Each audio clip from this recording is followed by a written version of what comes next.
The next one, education is an essential element of human resource development. Yes, highlighting the importance of education in human resource development. So, education implies a process of teaching, training, and learning, especially in schools or colleges. It improves the knowledge and develops skills of the people. Yes, so compared to the other countries of the world, spread of education in India has not been very encouraging. Even the literacy rate in the country continues to be very, very low. According to the census of 2011, barely 74.04% of the population is literate, as against 90 to 95% literacy in the developed countries of the world. Now, see here something very interesting. Education and literacy, they are not identical terms. Yes, education is a much wider concept than literacy. Literacy just refers to the ability to read and write. So in our country, we are saying 74% of the people are literates. It means they are including even those people who are simply able to read and write in any language. Simply they are able to read and write and understand any language. We call them literates. It is not necessary that they have gone to higher school or they have got education in the colleges. That is not important at all. So literacy just refers to the ability to read and write. Education, on the other hand, encompasses three parameters: primary, secondary, and the tertiary or higher education. While all educated people are literates, but all literate people are not educated. It is not necessary they are educated, that they have gone to higher schools or they have gone to colleges. It is not necessary. Then importance and objectives of education. So, education produces responsible citizens. We all know about it, very general things. It develops science and technology of the country, facilitates use of natural and human resource to the maximum, expands mental horizon of the people. Yes, it helps economic development through greater participation of the workforce. It promotes cultural standards of the citizens. It develops human personality. So these are general things you may go through on your own. The need for government intervention in education and health. Why is there in a country like ours, why does the government need to interfere in the process of education and health, providing education and health? So, need for government intervention in both education and health, they are because of the following facts. These sectors need huge investment with a very high fixed expenditure. Yes, so both education as well as health, they need so much of expenditure.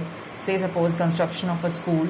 Yes, the building, the land first, then the building is to be constructed, then the furniture is to be there, then the people have to be appointed. Yes, at different on different ranks. Yes, and then with so much of infrastructure, then they start the school. Yes, then the same way hospital. If we talk about hospital, the hospital land is to be taken, the building is to be constructed, the infrastructure is to be prepared, people have to be employed, then only it starts. And all this involves a huge expenditure. It is not so easy. Yes, so it is difficult to expect the private investors to invest so much in the health and education unless they earn enough profits. Yes, whatever they are spending, they should be able to cover up that. Yes, within very less time, and they should be able to earn huge profits in the long run. Yes, so people in, say suppose in a country like ours, yes, if only the private investors start entering these two fields of education and health, what about the masses who are poor? Yes, from where would they pay such huge fees, whether it is in the educational sector or whether we're talking about the hospitals? So it is here that the government has to come forward, because it has to cater to the needs of the poor people also. So that is why it is so important that the government interferes in both the education and health in our country. Then the growth of education sector in India. Let us see how much growth has taken place over a period of time. Expansion of general education. This table itself will be clearly showing, yes, the expansion of general education. They have given all the things in detail. You have to learn the data, approximate data. Institutions, if we talk about primary and the middle schools, they have compared from 50-51 to 15-16. You can see 2.23 lakh it was in 50-51, which has increased to 12.70 lakh in 15-16. We're talking about the primary and the middle schools.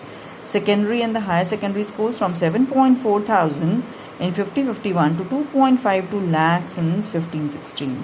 Colleges, we talk about 570, these are the general, they have given 578 only in 5051, whereas it is 39,071. The number is much more now. This data is 1516. Then universities, if we talk about, including the deemed universities, which would become full-fledged universities if they are able to meet certain criteria. From 27 in 5051, it has increased to almost around 799 now. The number of students, if we talk about in the primary and the middle schools, was 19.15 lakh in 5051, which has increased to 17 crore in 1516. Higher in the higher secondary schools, only 15 lakh students were there, which has increased to 3.2 crore. Yes, in 1516. Higher education, if we talk about colleges, they were 3.6 lakh at that time. Now it is 346 lakh. Now from here itself you can make out, they have given everything in detail here, covering up this table. You may go through this on your own, and also you please do the full forms of NCERT, UGC, AICT, ICMR. Yes. Now coming to, they have given all this, whatever I have taken up now in the table, except for a few things like Navodaya Vidyalaya, which was they were established to impart modern education of good standard to the talented students of the rural areas, in particular to the rural areas, to the students of the rural areas. These schools provide boarding facilities to the students. Even the boarding facilities, the students stay there only in the school. Then presently 565 Navodaya schools are functioning. The same way, Kendriya Vidyalaya, central government has established Kendriya Vidyalaya schools for the benefit of the children of transferable employees, although even the other students can study. Now currently the number of central schools is 1128 as against 931 in 2007, and the number of students in these schools is around 12.6 lakh. 3 Kendriya Vidyalayas you have to remember, we have in the other countries also, one in Kathmandu, one in Moscow and one in Tehran. Even they are functional.